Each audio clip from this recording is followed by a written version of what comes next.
Good morning. It's Friday. It's 10 o'clock. We've been doing this for weeks now. I think this is week 11, right? Wow, look at us. We're gonna have to do like special like milestone shows. I feel like I dropped the ball on 10 last week, but it's fine. Anyways, hello. Let's talk about some books. We're gonna talk about so many books today because we are filled to the brim with new books. Um yes. So, and I'm also very tired. I don't know why. Guess it's been a long week. So I'm excited for a nice fall long weekend for Indigenous Peoples Day on Monday. So, let's get started. We're talking about 9 new books, and this is sounds like a lot, and it is, but it's just a very small percentage of all the new books that we have. So I encourage everyone to come and just take a stack of books when you come visit. So let's just jump right in by this book by Maggie O'Farrell. It's called Hamnet, and it has been popping up on lists for weeks. And I thought the name was kind of like a joke, but apparently it's not. And I thought it was some type of riff on Hamlet, but it's not. So in Hamnet opens with some historical notes. A couple in Stratford had 3 children, twins Hamnet and Judith, and daughter Susanna. Hamnet died in 1596 at age 11. Roughly 4 years later, his father writes the play Hamlet, a name that is interchangeable at the time with the name Hamnet. Excuse me. As the story unfolds, the book tells a fictionalized story of William Shakespeare and his wife Agnes and the death of their son Hamnet. So this also takes place like during the plague. So it's I don't know why. So when I get excited about things, I might have told you, like I get goosebumps. I call them nerd bumps. And I just got them talking about this book. So I highly recommend it. I'm putting it on my list to get to it eventually. My list is so long. But this is definitely on it. I grabbed this next book because Stuart Turton. He's probably like somewhere in London right now, just like, oh, someone pronounced my name wrong, but it's fine. So I picked up this book, and because the book we're reading for our virtual book club for October is The 7.5 Deaths of Evelyn Hardcastle, who was written by Stuart here. So this is a very different book from The 7.5 Deaths of Evelyn Hardcastle. So The Devil and the Dark Water is about a detective duo. I want to say think Sherlock and Holmes, but I can't stand by that. Anyways, so it's about a detective duo, a demon who may or may not exist. This also takes place around the same time as Hamnet. This one takes place in 1634, and Samuel Pepys, the world's greatest detective, is being transported to Amsterdam to be executed for a crime he may or may not have committed. He's traveling with him is his loyal bodyguard, Arent Hayes, who is determined to prove his friend innocent. And like when I get the small little summaries, like the short little summaries, as opposed to like what's in the cover of the book, they're always like not vastly different, but like different. So on here, like it says that, while they're on their ship, devilry begins to blight their voyage. A strange symbol appears on the sail. A dead leper stalks the decks, and livestock dies in the night. That sounds way more interesting than like best detective ever. So this sounds very interesting. And there's a ship on the inside, and this just really sounds interesting. It's a little big. It's close to about 500 pages, but he's a really good author, and we're really excited to read The 7.5 Lives. You can still get that. It's available on Hoopla in both audiobook and ebook this month. So if you don't want digital copies of that, you're more than welcome to put a copy on hold from another library because our copy is gone. All right. The next book is by Phil Clay. He has had a very interesting life, and I would say that he definitely knows what he's talking about. So I'll tell you why after I read the description. So in Missionaries, Phil Clay examines the globalization of violence through the interlocking stories of 4 characters and the conflict that defines their lives. Missionaries is a window not only into modern war, but into the individual lives that go on long after the drones have left the skies. So Clay is a Marine veteran, and he's written before. His short story collection, Redeployment, won the 2014 National Book Award for Fiction and also won another big award. See what it is. The National Book Critics Circle John Leonard Prize. And that was for his best debut work in any genre. So, yeah. Sounds like an interesting story. Also, books that pop up like on my radar, I try to feature. So this is definitely one of them. And I also think that the New York Times said this is one of the best books for the fall. So be sure to come and pick up this one. So I'm trying to expand right into a lot of genres. So I picked up another romance book. It's called The Wrong Mr. Darcy, and it's by Evelyn Lozada and Holly Lawrence. Again, we're not into saying names right because we just can't do it. So in this book, Hera dreams of living her small town newspaper behind, as well as her felon father, and building a career as a sports writer. So when she is chosen to exclusively interview a basketball superstar, she jumps at the chance. It's time to show the bigwigs what she's truly made of. It's so cute.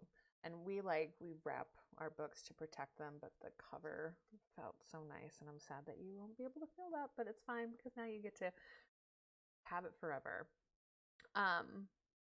This might be another romance I pick up. I haven't gotten to You Had Me at Ola, but another one that's on my list. All right. Next, we have Daughter of Blacklake by Kathy Marie Buchanan. A girl named Devout comes of age, sweetly flirting with a young man she's tilled alongside all her life, and envisions a future of love and abundance. But this girl has an extraordinary gift.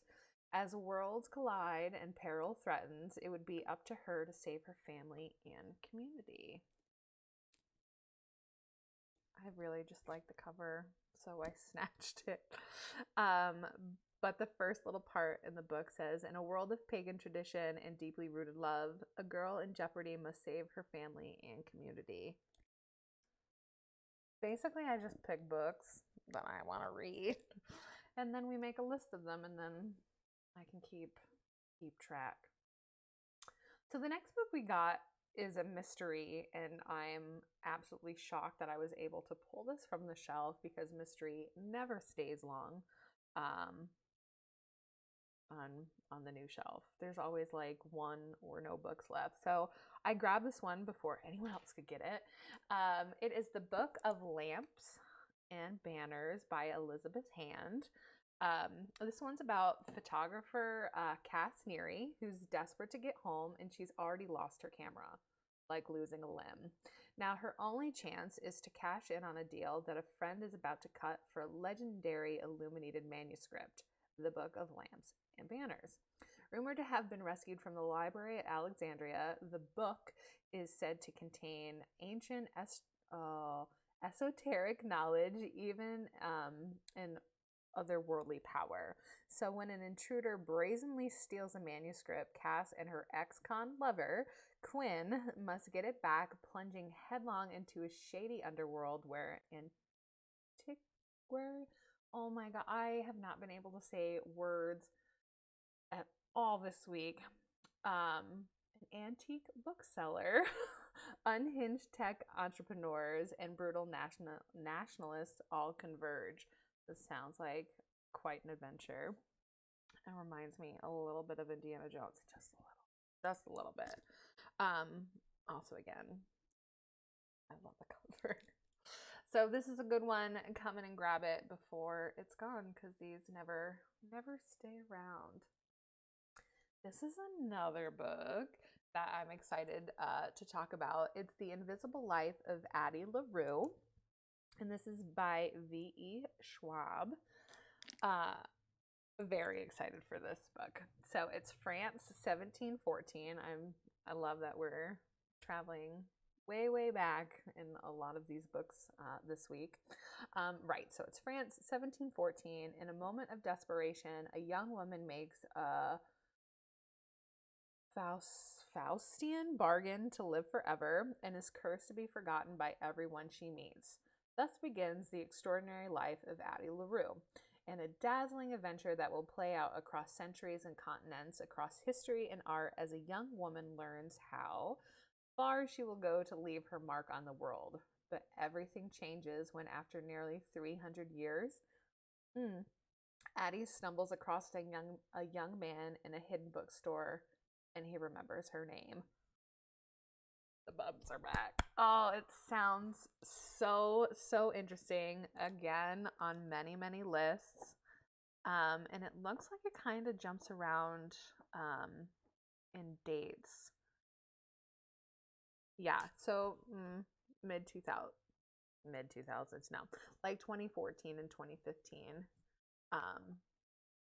Yeah, oh, and it looks like it takes place in New York City and France, so that's so fun. Oh, I love when people take really good care of covers and insides, and just think that's a nice extra. I don't even know. It's extra, and I appreciate it. I did manage to grab a couple of nonfiction for this week. And usually I write just a little blurb of like, that's what I read to you. I didn't write anything for this next one. It's confession time. I love Ina Garten and I love Barefoot Contessa. I could watch that show literally for hours. I love her and I love Jeffrey. And we have her new cookbook, Modern Comfort Food. I was thumbing through this the other day. Oh my goodness. I might take this home for the weekend and make some goodies. She covers everything. The first thing in here is cocktails. So obviously, if you know anything about her, she loves her strong drink. What else is in here? Desserts, outrageous garlic bread. Oh my goodness. Everything in here looks so delicious. Baked fish chowder. Oh my goodness. So many things. Lobster BLTs. Ugh. Anyways, pick this up next week when I bring it back. All right. So we finally made it. It's been 15 minutes of talking straight new books. The last one I wanted to grab, we really like to highlight people's stories. Like, I try to get a lot of nonfiction that does that. I mean, obviously, because that's what nonfiction is, but different stories. So I grabbed this one. It's called After the Last Border by Jessica Gadow. I'm sticking to it. It's about two very different refugees' stories in America. Let me read you what I wrote. So After the Last Border situates a dramatic character-driven story within a larger history. The evolution of modern refugee resettlements in the United States, beginning with World War II and ending with current closed-door policies, revealing not just how America's changing attitudes towards refugees has influenced policy and laws, but also the profound effect on human lives. This book follows two completely different refugees, one from Myanmar, the other from Syria. Writer and activist Jessica Goodall tracks the human impacts of America's ever shifting refugee policy as both women narrowly escape um, from their home countries and begin the arduous but life saving process of resettling in Austin, Texas, a city that would show them the best and worst of what America has to offer. Come grab it. Definitely. All right. So we're going to switch gears a little bit. I finished reading The Golem and the Genie. Honestly, it felt like a job. This book is very long. It was 20 hours to listen to, even with me speeding it up. I thought about stopping it a couple of times, not because like it was bad, just because I was like, this is never going to end. But I did finish it, and it's good. It is just very long. I feel like probably it could have been half of what it was, and I feel like that way with many, many big books. But yeah, it was good. Just took forever. If you like historical fiction and fantasy, this book would be right up your alley. Just definitely carve out some time to read it or to listen to it. So I was scrolling through the available audiobooks on Hoopla, and I found Hollowed City, which is the second book after Miss Peregrine's Home for Peculiar Children. It starts immediately where the first book ends. I read the first book ages ago in a book club, and I truly, truly enjoyed it. I loved how it was written. And I think Ransom Riggs wrote it. Yes, Ransom Riggs. I really enjoy how he writes about children and like how they like interact with each other, and it's not like in a cringy way. This is a young adult book, even though you might find it in like the adult fiction. But I'm really enjoying it. I'll finish it this afternoon on my way home, and I'm a little sad. I think there might be a third book, so I'll have to find that. But I just really enjoyed this series, which follows a group of 8 children who are very peculiar. They all have little bits, not little bits, like little superpowers. I shouldn't even say little. Like one of them like creates fire, and one has bees that lives in his stomach, and he uses them for good and to get out of tricky situations. But in the second book, they are trying to help Miss Peregrine, who is caught in a bird form, and she can't get back, so they have to help her. She has a very limited time, and they're being followed by Hollows and the Whites, and also in the midst of all of this chaos, World War II is happening, so they're in London, and they're just getting bombed on, and it's a wild, but it is so good. I enjoy that series so much, so be sure to check it out. So we're keeping it super casual this week.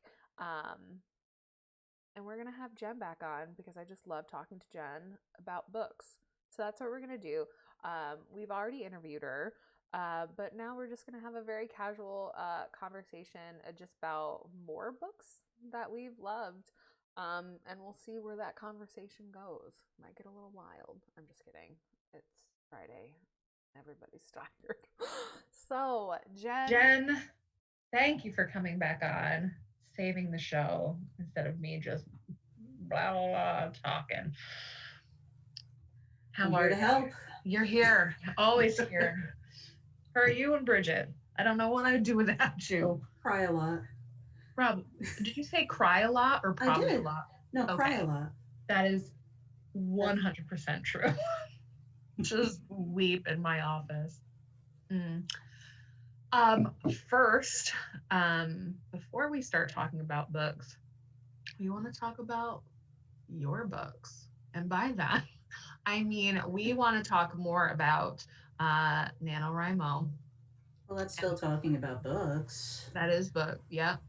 And it's the book that you, viewer, are going to write. And we are going to help you do that. I'm so Well, we're excited. I'll we're be gonna try totally really honest. hard. So hard.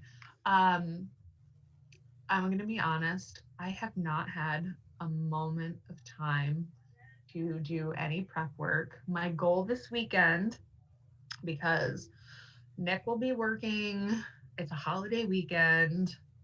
I am going to lock myself in my apartment and get out all my amazing ideas for this book that I want to write. So, I think Jen, if you want to talk a little bit, I do believe that we both will be doing NaNoWriMo with you. So, Oh yes. I know that I'm going to use her mainly as my number one accountability buddy, but we want to be your number one and number two. You can decide Yeah, who's and one. don't tell us. Yeah. It's Well, better that way. If you do yes, tell us, I won't tell. I won't tell either. Just kidding. We'll tell both of you. I'll just yell it across the hallway. Anyways, yeah, Jen, do you wanna add anything? Is there anything you want to say? Well, the thing about National Novel Writing Month is you're super worried about having not planned, and I pretty literally never plan at all. Oh, Because there's many schools of thought on this. There are funny names for it. Planners, or sorry, plotters and pantsers, because the pantsers are going by the seat of their pants. mm, Because literally every single time in my life I have ever sat down and said, I'm going to write an outline for the book that I'm going to write. Once I started writing, I immediately diverged from it because I got other real better ideas. So, and that's just how some people are. Some people have to plan everything or else they feel they're spinning their wheels. And other people get really bogged down by planning and never write anything. So you just have to go your own way. oh, like that sounds like me. Like when I drive, I have literally all the time in the world to like think out stuff. So like I have main plot points and like how it's going to progress, and Jen gets to listen to my voice text and be like, what about this idea? And she's so super. She never lies, she'll straight tell it to you. So I really appreciate that, and that might be something that you're looking for, someone who will not be like, oh my god, this is amazing, when you might need some work. Jen will be that person. I Jen's try to excellent for temper the that. harshness. I didn't always, but I think I've gotten better at that. Maybe. Yes. Hopefully, people will tell me and not lie to make me feel better. Yes. Uh, but yeah. So actually, now I feel a little better. We do have the group that you can just jump into right now, um, called HML NaNoWriMo 2020 group. I think that is right. I made two groups because I couldn't get the other one to work well. But I didn't lie. That's it. Okay. So you're going to want to search for on Facebook. You don't even have to go to Facebook. I know lots of people are not a fan of Facebook, me included, but I kind of have to for work, which is kind of a sad excuse. But here we are. But making All groups on Facebook can be good. Yes, it can be good. But if you do want to avoid Facebook, all of this information is also on our website under adult programs. There's Jen's writing group page, and then there is an NaNoWriMo 2020 group on there. Just send us an email with your NaNoWriMo username, and we'll send you all the things that you need. We did get a bunch of swag from NaNoWriMo. So in the next couple of weeks or so, look for like little goodie bags for those who sign up. So there's going to be a pen in there, some pencils, a couple of little candy treats, a little notebook. So if you're out in the world, um, you can Getting just those sweet jot ideas down down. ideas. Yes, right. Yes. Yes. Um, oh, there's a dog in the park and I love it. I get so distracted. I love dogs. Big fan. Okay. Anyways, Same. um, I know. Okay. Um, yeah. So those will be your first little goodies. And then of course there's going to be prizes again for different word milestones. So that'll be fun, and I'll be NaNoWriMo branded things too. So I think the first one you're going to get is a mug, and then all of this information is on the website and on the Facebook group. So you'll know the levels. Um, and then the grand prize for finishing your novel. Now, just my mean finish, I mean, your 50,000 words Yeah. plus done. This does not include revising or anything like that. It's just Or done. even writing the end at the end. Right. You might not be at the end, and that's fine. Yeah. Um, But once you get there, we're going to hook you up with who are the authors that have definitely are, yes, we're going to do this. Alice Lichtenstein and Libby Cudmore. Both of them have been published. All of them have won, like published, like by publishing companies. They have also won many awards for their books. So um, I think they know what they're doing. And they might be able to help you give some tips and tricks on what your next steps are. Did I say that all right, Jen? You did. Is that Yeah. yay? Yeah. You know what to do with that pile of words that you just plowed through in November and now don't really know what to do with. Mm-hmm. Because like you may or may not want to publish. You might be like, I did this. This is my thing. I have accomplished. I am done now. Or you could be like, well, I wrote this. Maybe Let's get maybe that someone else would like to read it. sweet, sweet author money. Yes, for your second home, wherever. Your second dog, your second car, your donation to the library. Yes, we love that. We won't tell you now. Um, but yeah, so every time I talk about it, I just get so excited. But I gotta just keep it going for another 5 weeks. We can do it. It's more than 5 weeks. I totally lied. It's like 7. It's all good. But once you hit November 1st and start writing, your excitement will build on itself instead of just being anticipation of writing. Yes.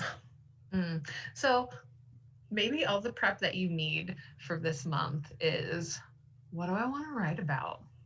Who am I speaking through? Is it just the narrator? Are you speaking through your main character? What are you gonna do? That's the fun part. Is there gonna be like a shocking twist at the end, or do you kind of want to have it at the front and see how it unfolds? These are all questions that I've asked Jen. Jen, tell me. Where What will do your I book take do? place? Yes. Oh, I'm still struggling. I think I want it to be like in the middle of Texas, but I want her to be an in-plant. I want her to be from like New England. I want her to think about the fall because we're in fall. It's my favorite. So like I want to tie it all together. Yeah, that's good. And I also am going to stop talking before I give my idea away. So is there anything else that you want to add? Because I want to jump into more favorite books. Well, I don't want to keep you from jumping into more favorite books. I'm very excited about National Novel Writing Month. I've been doing it since 2006. Um, I don't have a publisher, but I'm trying. she'll get one. Like, this is not a fast process. Any at person all. who writes will tell you about this. And also, some of my favorite books have been, this is a perfect segue, have been written during NaNoWriMo. So I've talked about it before, and I'll never stop talking about it because Erin Morgenstern is one of my favorite authors on the planet. I think she only has 2 books, but I think so too. um, I don't care. I will read anything that she writes for the rest of our lives. Um, but The Night Circus was a book written during NaNoWriMo. Um, I don't know how, it's super long, but I'm guessing there were many revisions and the editors were like, cut this, add this, blah, blah, blah. But yeah, so was Water for Elephants. Those are the two super big ones that like I knew. Are there any others that like are very familiar to you, Jen? Jen is I feel well like one versed. of the Rainbow Rowell books is, but I don't know which one. I only read Eleanor and Park by her, and I don't Hmm. think that was it. Hmm. There's a Um, list on our website that um, I added, just a whole list. Um, yeah, but I think because of reading, I feel like people who are avid readers, I feel like their just natural progression is to, I want to write a book. Because we read so much and you're like, yeah, yeah. And you're like, well, I have ideas too. So, like, exactly. that's just, 'Cause a I lot of people think, I have a book in me. How do I get it out? And there's no book dentist. You have to do it yourself. yes. There's no like someone to like summon it out of you. But it's fine. There is another book that I stole from Jen's office today because Jen does a lot of the processing and whatnot for our new books. And I talk about Lisa Jewell all the time because I just love her so much. She's right up there with Erin, and she has many more books. Oh gosh, all kinds. But she writes, what did you describe her as? Like, what is her niche? I feel like I refer to that book as domestic suspense. And I don't know if that's entirely the correct marketing slot for her, but I think that works. Like they're kind of thrillery, but they're also like something's weird happening with my neighbor as opposed to we're Yes, going cross country to save the president. yes, yes. So her newest book, this isn't even barcoded yet. I just snatched it, but we checked and I'm the first one on the holds list for it. So I'm so excited. So we have Lisa Jewell's brand new book, Invisible Girl. Uh, so I wasn't really quite sure what this book was about until Jen was reading it and she was making a lot of interesting sounds like, hmm. I The don't know blurb about is that. something. Yes. It's a So ride. she has written, so the books that I've read by her that I just love. The most recent one was The Family Upstairs, and that was very interesting. It was basically about a small cult that just infiltrates this family and like rips it from the inside out. And there's always a twist, but she also writes from like multiple perspectives, not consistently though. Um, there's another book that she wrote, Then She Was Gone, um, which is what is right here, um, like the number one New York Times bestselling author of Then She Was Gone. I'm surprised it wasn't The Family Upstairs, but um, in that one, a teenager goes missing, um, and her mother just really can't handle it. And she gets a divorce because just the family can't cope. And she starts to date this other guy who has a daughter who looks a lot like her daughter. and it's really good. Look up the short summary of it, but there is a twist at the end. But basically, this woman, this girl's math tutor, I think, like kidnapped her and kept her like in her basement for a couple of years, and she couldn't have a baby, the math tutor, so she basically made this teenager have her baby. It's wild. And I won't tell you It the big, sounds like it. yeah.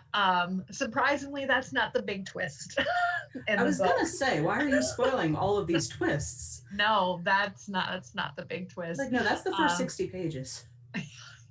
mm, maybe the first 100, but it's really good. Another one I read, The Third Wife. Um, is written from a man's perspective, and he gets along really well with his first two wives, and like they're like a really great big blended family. They always like do stuff together. um, but then his third wife, who's the youngest, um, God, it was a long time when I read that. She dies like in a terrible bus accident in London. Like she gets hit. That's Third like wife, like at the same time or no. consecutively? Consecutively, the third wife. And she's like considerably younger. Um, and there's like a little bit of mystery as to, why did she get hit by this bus? Like, why did she get rip roaring drunk and stay out till 3 o'clock in the morning? Like, it's totally unusual. So that was a really good book. So this new one is about a guy, Owen Pick. He's in his 30s, and is living in his aunt's spare bedroom.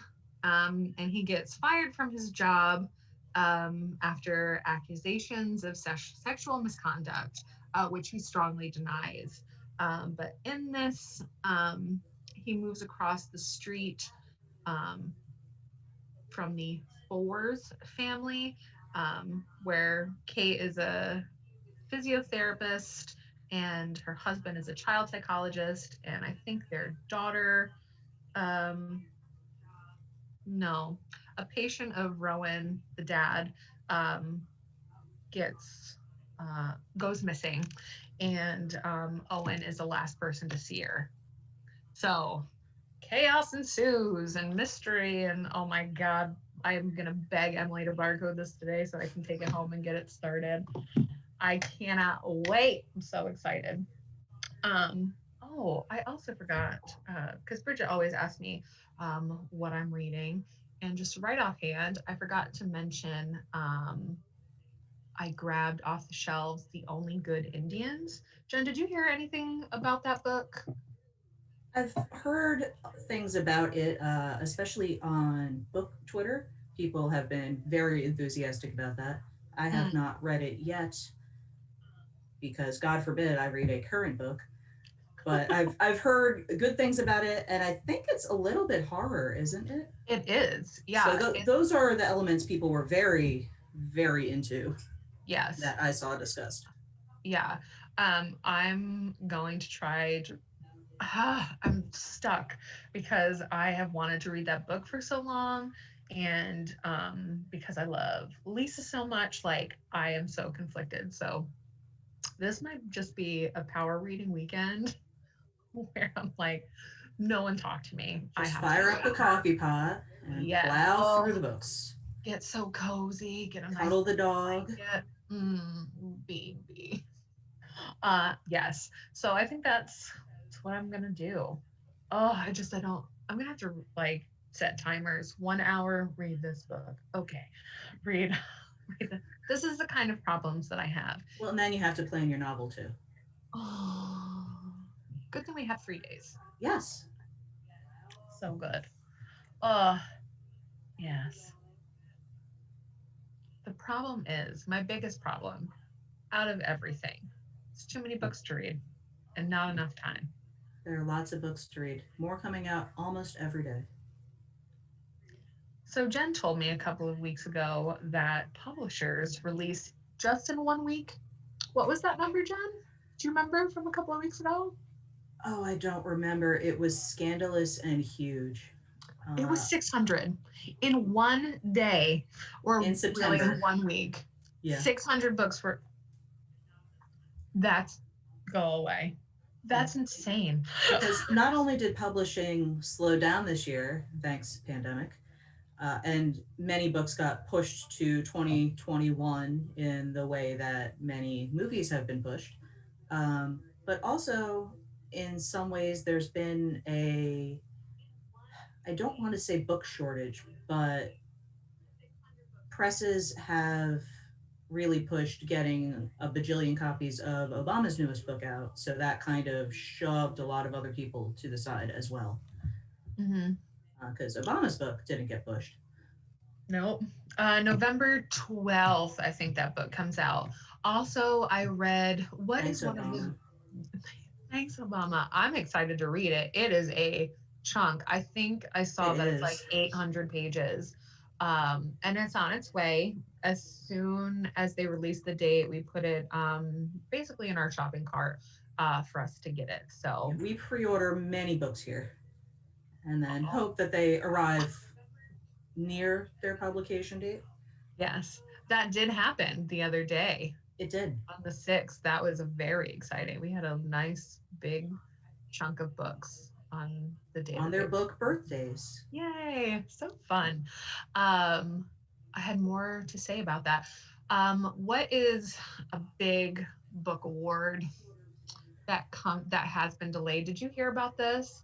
They delayed the award so Obama's book could be considered for it. I did hear that, I and I love don't that. know if it was the National Book Award I or think it not. I was. can't remember. It was not the Man Booker, which is, I think, a British prize anyway. I don't know because it's largely literary fiction, which I absolutely don't write. So if I'm not going to win the award, there's only so much I pay attention to it. Yes. Uh, but we're very much looking forward to that book. I don't, if it's 800 pages, I can't imagine how long that would be in audiobook form either.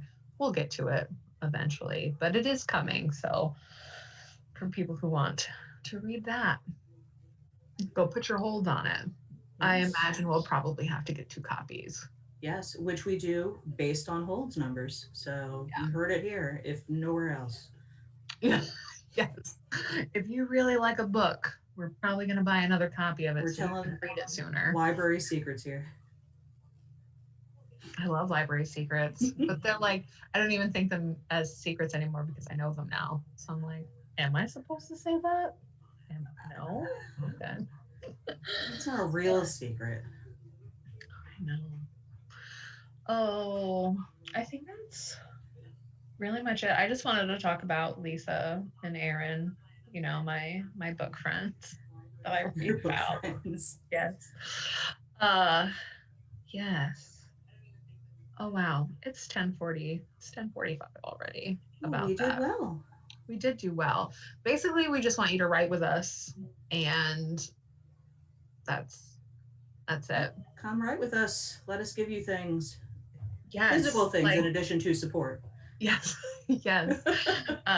We want you to do well so bad. So bad. And we just want to help you. Let us help you. Let us do it. Jen, thanks for coming on and plugging that group with us. Thanks for having me. Excited. Of course. Next week, I do have some fun facts here at the end. I have not forgot. But next week, we are going to have Liz from the Underground Attic join us. I have her earrings in today. I didn't got these last week.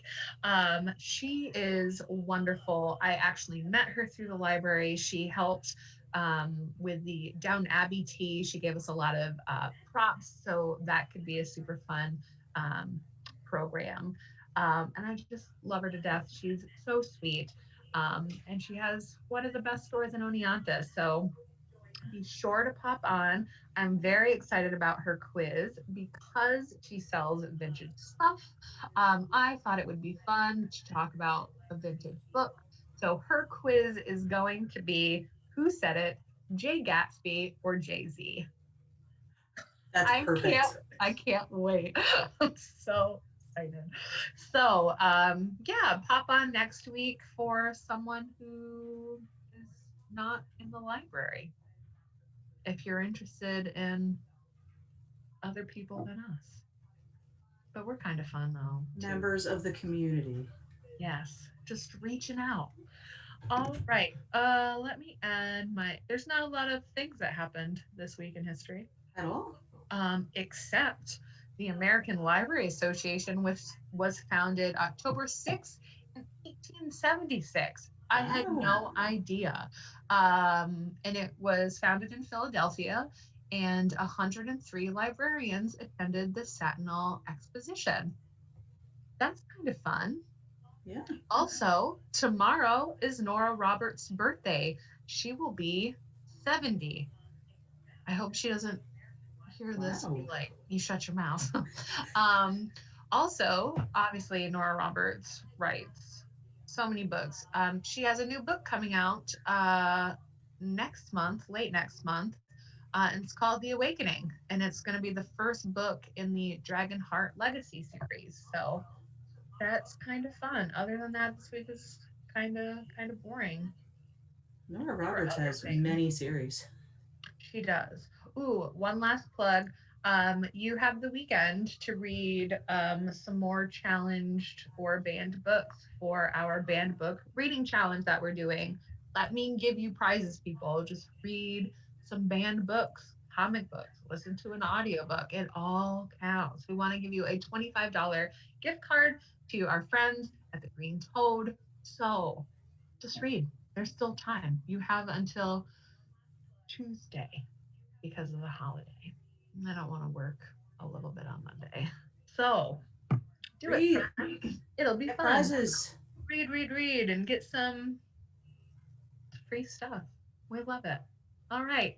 Jen, thank you so much for just listening to me ramble You're 15 welcome. minutes. You're the best. I'm All happy to right. be here. Thank you. All right. Now get back to work. I'm just kidding. Go order books. Gotta order books. All right. Have a great weekend. Happy Indigenous Peoples Day on Monday, and we'll see you back here next Friday. Bye.